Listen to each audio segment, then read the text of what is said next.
Hi, how are you? Today we are going to talk about transport.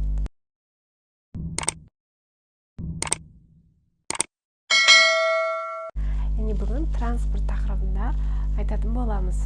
Vocabulary, яғни сөздік. Транспорт. Мысалы, оңайынан бастайық. Car білетін боларсыз. Келесі, мынау қалай болады? Я, дұрыс айтасыз. Helicopter. Жақсы. Ал бұл airplane, немесе plane деп айтсақ та болады. Жақсы. Бұл бас.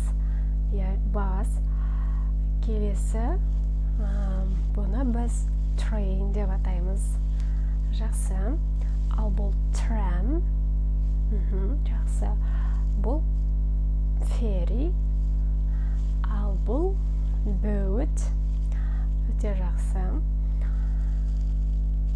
Бұны барлықтарыңыз тауып қоятын шығарсыздар. Бұл қалай болады? Бұл такси. Өте дұрыс.